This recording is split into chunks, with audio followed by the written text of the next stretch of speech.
آج میں آپ کے لیے ایک انتہائی سادہ دیسی اور زبردست ذائقے والی ریسیپی گوشت کی ریسیپی لے کر آیا ہوں۔ اس ریسیپی کی خاص بات یہ ہے کہ اس میں کوئی مسالے، گھی، تیل، پیاز یا ٹماٹر استعمال نہیں کیا گیا، پھر بھی اس کا ذائقہ لاجواب بنتا ہے۔ تو سب سے پہلے ہم نے تقریباً 1 کلو آلو اچھی طرح دھو کر کے صاف کر کے اور پریشر کوکر کے نچلے حصے میں رکھ دیے۔ اس کے بعد ہڈی والا گوشت، جس ہڈی کے اوپر تھوڑا تھوڑا چربی تھا، تو وہ شامل کر دیا تاکہ گوشت اپنا قدرتی رس چھوڑے اور ذائقہ مزید بہتر ہو جائے۔ پھر ہم نے لہسن ڈال دیے۔ لہسن گوشت کے ساتھ ایک منفرد خوشبو اور بہترین ذائقہ پیدا کرتا ہے۔ اس کے بعد باقی جتنا بھی گوشت تھا وہ ہم نے شامل کر دیا۔ اس ریسیپی میں پانی بھی شامل نہیں کیا کیونکہ گوشت اور آلو اپنا قدرتی پانی چھوڑ دیتے ہیں۔ اس کے بعد ہم نے حسب ذائقہ نمک شامل کیا۔ نمک کی خاص بات یہ ہے کہ اگر اسے ایک ہی جگہ ڈال دیا جائے تو پکنے کے دوران خود بخود پورے گوشت اور آلوؤں میں یکساں طور پر شامل ہو جاتا ہے۔ اب پریشر کوکر کو لکڑی کے اوپر رکھ دیا۔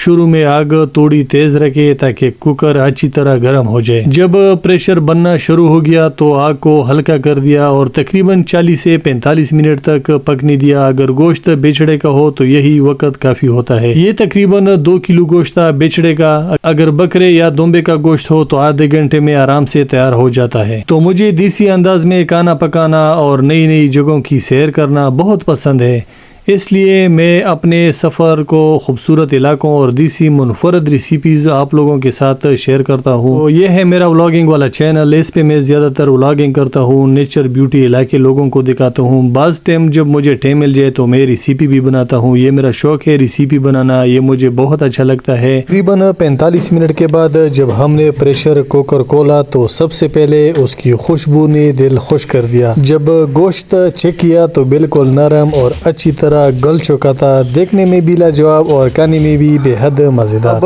مزید آگے دے کے ہم اس دیسی ریسیپی کا ذائقہ چکھتے ہیں اور آپ کو بھی اس کا حتمی نتیجہ دکھاتے ہیں۔ گرم ہے یار۔